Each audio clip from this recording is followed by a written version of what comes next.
85% de la ropa que ves colgada en una tienda outlet nunca se vendió a precio completo en ningún lugar. No es ropa de vuelta. No es sobrante de la temporada pasada.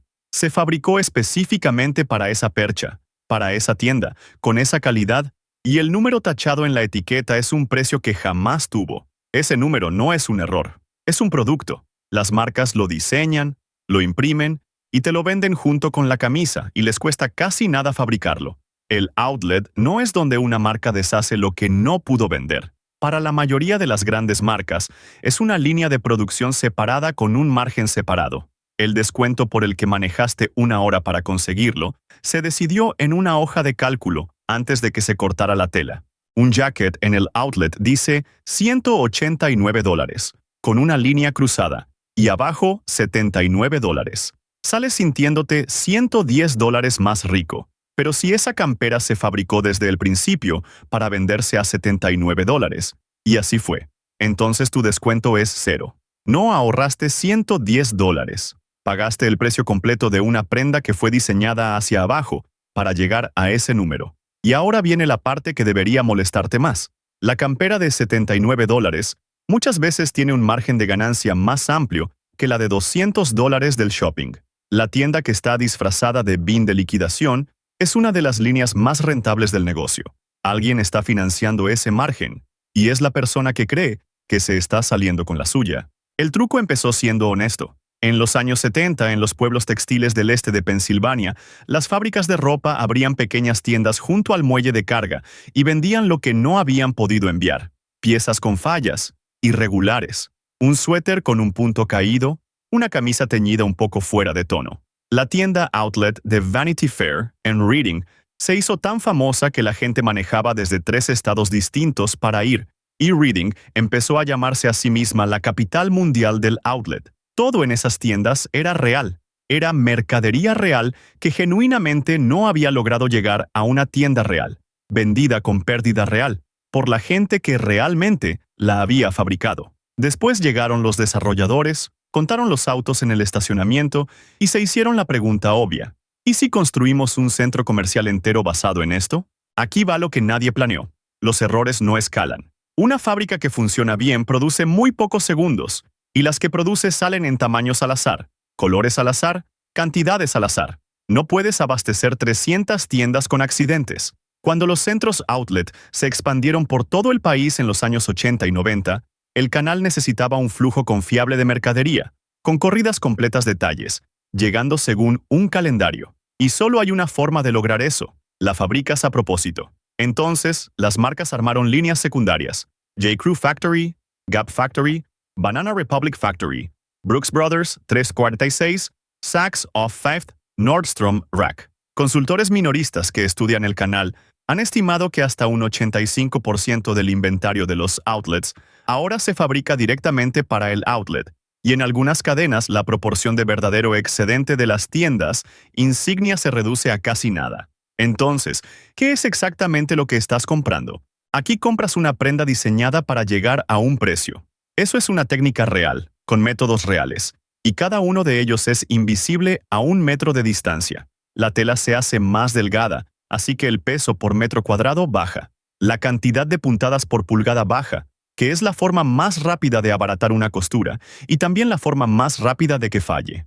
Los forros desaparecen. Los botones de cuerno y metal se vuelven de plástico. Un cierre de marca se convierte en uno genérico. Los estampados dejan de coincidir en las costuras, porque hacer coincidir un cuadro escocés desperdicia tela. La entretela se pega en lugar de coserse. Grupos de consumidores que probaron versiones de outlet y de tienda insignia de la misma prenda encontraron exactamente este patrón, una y otra vez. Y nada de esto está oculto, técnicamente. La marca te lo dice, en código, en la etiqueta, una palabra extra, un logo distinto, 3 diamantes pequeños en lugar de 2. El canal no es un asilo de caridad para el stock que no se vendió, y la contabilidad lo confirma. El alquiler por metro cuadrado en un outlet cuesta una fracción de lo que cuesta un local insignia en la calle principal. La construcción es más simple, el mobiliario es más barato, el personal es más reducido, y el punto clave es el riesgo de rebaja. Una tienda a precio completo tiene que bajarle el precio a una campera 2 veces antes de Navidad y rezar. porque todo lo que no se venda para enero se convierte en un problema. Un producto de outlet ya tiene el precio al que siempre se iba a vender. No viene una segunda rebaja, porque la rebaja ya estaba impresa en la etiqueta el día que salió de la fábrica. Volumen predecible, margen predecible, sin masacre de fin de temporada. Por eso las marcas siguieron abriendo outlets durante la misma década en que cerraban locales insignia. Aquí solo hay que llegar hasta este punto para saber que este canal desarma el precio de las cosas comunes hasta que puedas ver quién termina pagando en realidad. Suscribirte es gratis y es lo único que mantiene esto en producción. Hazlo ahora, porque la siguiente parte es el mecanismo mismo. El objeto más valioso en una tienda de descuentos no es la mercancía, es el número con una línea encima, y los investigadores han medido exactamente cuánto trabajo hace esa línea dentro de tu cabeza. Cada cerebro no fija precios, solo compara. Muéstrale a alguien una chaqueta sin contexto y no tiene idea de cuánto vale. Muéstrale la misma chaqueta con un número más alto tachado al lado, y de pronto puede decirte exactamente qué tan buena es la oferta. Ese primer número es el punto de referencia, y aquí está el hallazgo incómodo. No tiene que ser real para funcionar, solo tiene que verse. Ni siquiera tiene que ser creíble. Los minoristas lo saben tan bien que construyeron un lenguaje legal alrededor de esto. Fíjate en la frase compare at, precio de comparación. Esas dos palabras están haciendo algo muy específico. No son una afirmación sobre lo que esta tienda cobró alguna vez. No son una afirmación sobre nada en absoluto. Son una invitación para que tú hagas la comparación. Así nadie más tiene que hacerse responsable de ese número. Hay reglas. Las guías de la Comisión Federal de Comercio contra los precios engañosos dicen que un precio anterior tiene que ser real. Es decir, que el producto realmente se ofreció abiertamente a ese precio durante un periodo razonablemente largo. No que lo etiquetaron así solo un fin de semana para inventar un descuento. California va más allá. Dice que no puedes anunciar un precio anterior a menos que haya sido el precio de mercado vigente en los últimos 3 meses. Los compradores demandaron. Michael Kors llegó a un acuerdo en una demanda colectiva por los precios de valor, impresos en las etiquetas de sus tiendas outlet, por casi $5 millones, sin admitir culpa.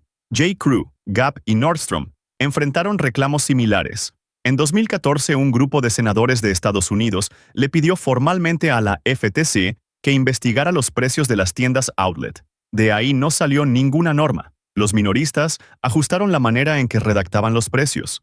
Ese fue el cambio. Mira dónde están construidas estas tiendas.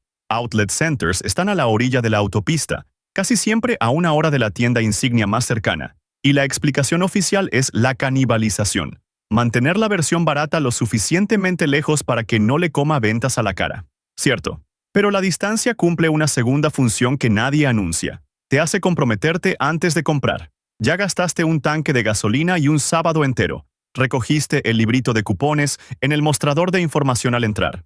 Tal vez llegaste en un bus de turistas con otras 40 personas y sale a las 5. Nadie maneja 110 kilómetros para no comprar nada. Así que la tienda no tiene que venderte un producto. El estacionamiento ya lo hizo. Para cuando estás en la caja con 3 cosas que no habías venido a buscar, el viaje ya cerró la venta. En 2012 alguien probó todo esto por accidente y a escala nacional. El nuevo director ejecutivo de JCPenney eliminó los cupones y los precios de lista inflados, y llevó a toda la cadena a precios honestos, los de todos los días, las mismas camisas. Muchas veces, el mismo precio final que pagabas con el cupón, solo que sin el teatro. Los clientes abandonaron la empresa. Los ingresos se desplomaron cerca de un 25% en un solo año, algo así como $4,000 millones.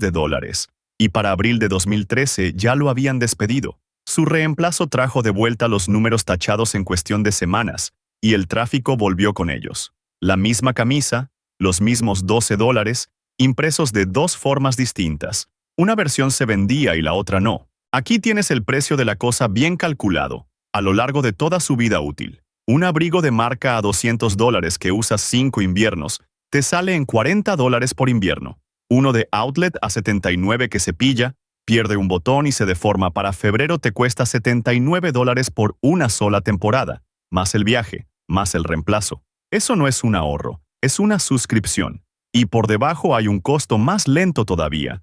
Cuando millones de personas conocen una marca por su versión de outlet, esa versión de outlet se convierte en lo que la marca representa. El nombre deja de significar la prenda y pasa a significar el logo. Y la línea cara pierde en silencio la razón por la que era cara. Tú pagaste por una insignia, y esa insignia se abarató porque tú la compraste. Puedes defenderte en unos 8 segundos, y no te cuesta nada. Da vuelta la prenda y mira una costura. Cuenta las puntadas, tira suavemente, fíjate si el estampado coincide donde se juntan dos paneles. Lee la etiqueta de composición, no la de precio. Mira la marca en busca de esa palabra extra o ese logo alterado, que la delata como línea secundaria. Y después hazte la única pregunta que importa. Dila en voz alta si hace falta. ¿Compraría esto, a este precio, si no hubiera un número tachado al lado? Si la respuesta es no, entonces no estabas comprando el abrigo. Y la tienda ya lo sabía cuando eligió dónde construir el estacionamiento. Hay otro producto donde casi todo lo que estás pagando pasa fuera del frasco. El líquido dentro de un perfume de $100 puede costar menos que la tapa. Aquí tienes el último episodio, el costo real de un perfume. Ya lo tienes en pantalla.